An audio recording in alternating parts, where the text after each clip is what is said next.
Quiero decirles que nuevamente vuelvo a agradecerles por habernos invitado a estar ese fin de semana, hace 2 semanas. Personalmente fui muy bendecido. Tuve la oportunidad de repasar algunos principios que hemos aprendido durante muchos años. Y bueno, mi hogar ha sido bendecido. Esta mañana traigo algo un poco diferente.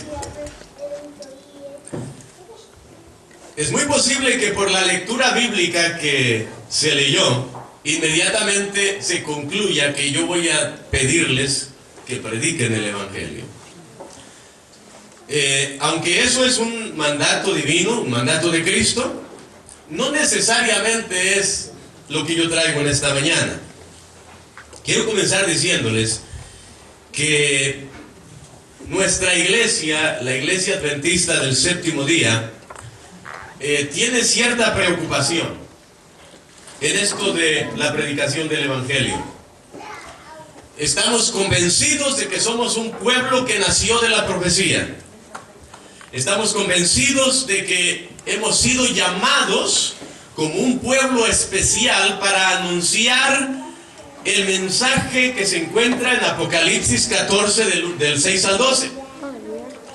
Es el centro del mensaje para el cual nosotros hemos sido llamados a predicar. Estamos bien conscientes que como pueblo hemos sido enviados, así como fueron enviados los discípulos, a predicar el Evangelio.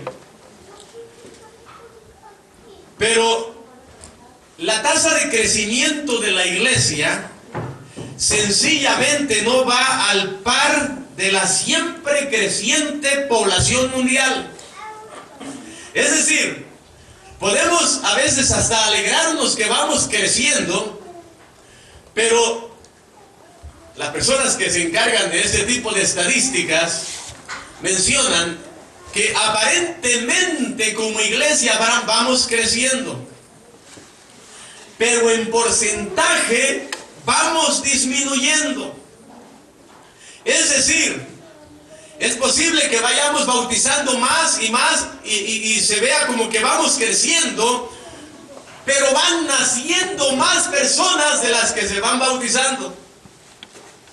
Y como el nacimiento de más seres humanos es mayor, pues automáticamente nosotros vamos disminuyendo el porcentaje. Y una evaluación honesta de nuestro impacto evangelizador actual en el mundo nos lleva a concluir que a menos que se realice un cambio dramático, no terminaremos la tarea asignada por el cielo en esta generación. A pesar de nuestros mejores esfuerzos, de nuestros mejores planes, de nuestras mejores estrategias y recursos, con todo eso tenemos que reconocer que somos incapaces para terminar de cumplir la misión dada por Dios en esta tierra. Este desafío que tenemos nosotros ahora como iglesia no es nuevo. Este es el mismo desafío que tuvieron los discípulos del primer siglo. Ellos lo enfrentaron en su tiempo. Nosotros lo estamos enfrentando en el siglo XXI. La iglesia del Nuevo Testamento se enfrentó aparentemente a una tarea imposible.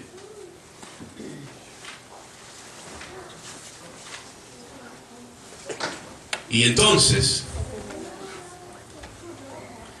habilitada por el Espíritu Santo, fue la única manera que hubo una explosión de crecimiento.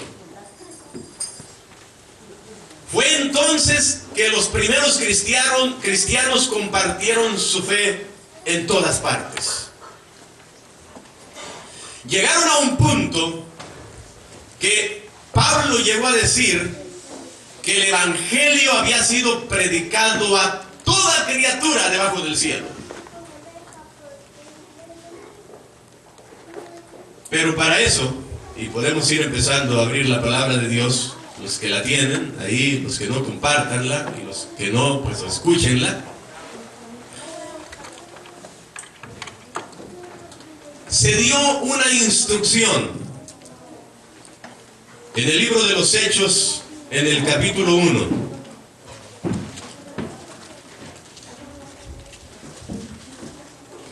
Y más que una instrucción, fue una promesa.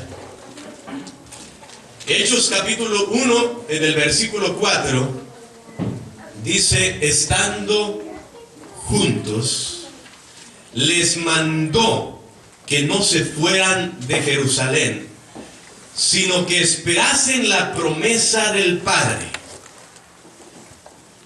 La orden fue: no se vayan de Jerusalén, esperen la promesa del Padre. En el versículo 8 dice: recibiréis poder cuando haya venido sobre vosotros el Espíritu Santo, y me seréis testigos en Jerusalén, en toda Judea, en Samaria y hasta lo último de la tierra. La orden fue: no se vayan sin haber recibido este poder. Hay una cita en este librito, Eventos de los Últimos Días, que me impresionó muchísimo personalmente, y quiero compartirla con ustedes. Dice la escritora de este libro: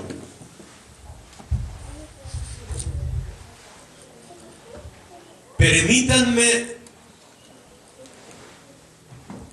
decirle que el Señor actuará en esa etapa final de la obra en una forma muy diferente de la acostumbrada. Vean por qué me impresionó mucho. Y lo voy a estar repitiendo, enfatizando. Permítame decirle que el Señor actuará en esa época final de la obra en una forma muy diferente de la acostumbrada, contraria a todos los planes humanos. Y eso fue lo que me impresionó mucho. Él va a obrar, Él va a actuar de una forma a la que no estamos acostumbrados. Dios va a actuar en esta etapa final de la predicación del Evangelio de una forma contraria a todos los planes humanos. Dios empleará formas y medios. Noten esto: Dios empleará formas y medios que nos permitirán ver que Él está tomando las riendas en sus propias manos. Los obreros se sorprenderán por los medios sencillos que utilizará para realizar y perfeccionar su obra. Impresionado quedé.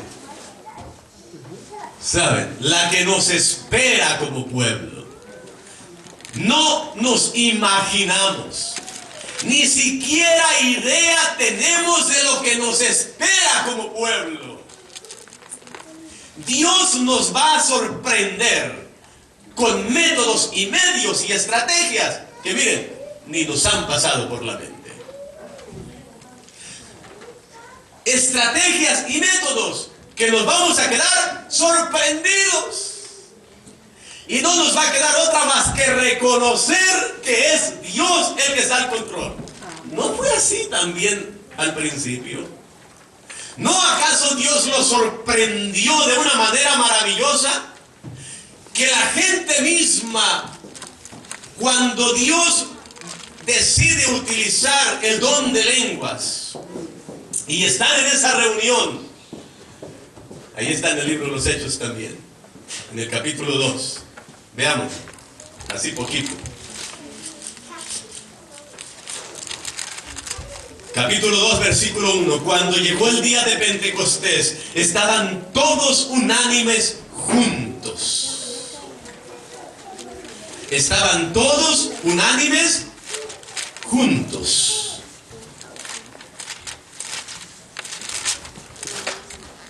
Dice aquí en este libro, Hechos de los Apóstoles, en la página 30,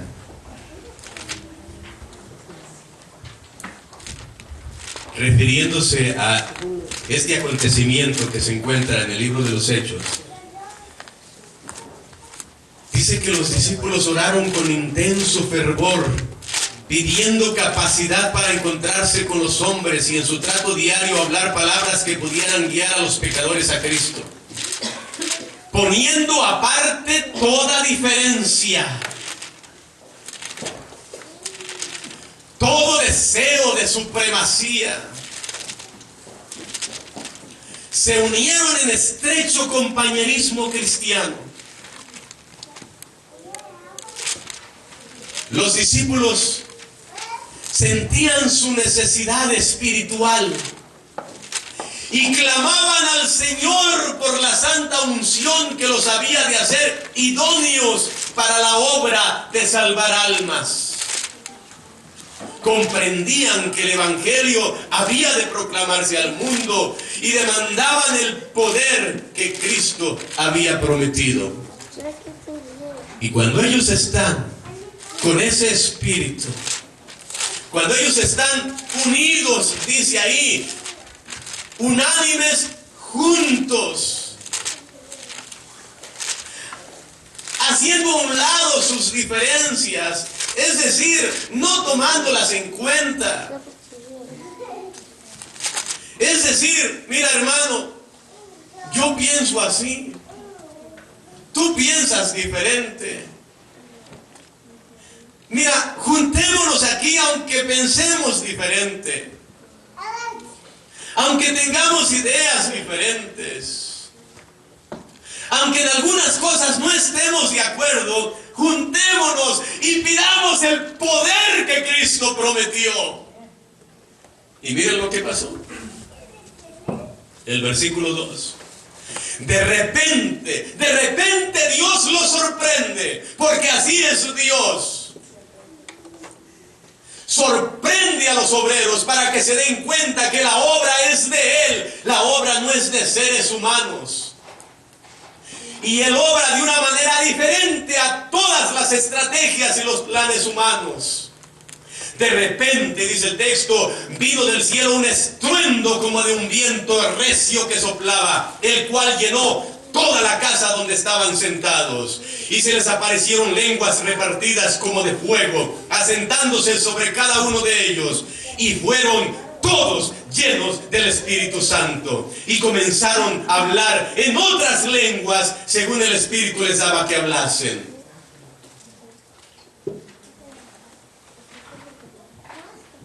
Moraban entonces en Jerusalén judíos, varones piadosos de todas las naciones bajo el cielo. Y hecho este estruendo, se juntó la multitud y estaban confusos,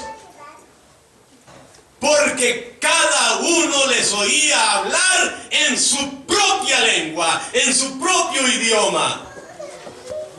Un método diferente, un método que Dios decide usar, lo cual los discípulos ni se la esperaban. Así nosotros nos vamos a sorprender. Dios nos va a sorprender con métodos que, miren, ni por la mente se nos pasan. Él se va a encargar de predicar el Evangelio a través de nosotros, pero Él es el que va a decir cómo. Él es el que va a decir qué método.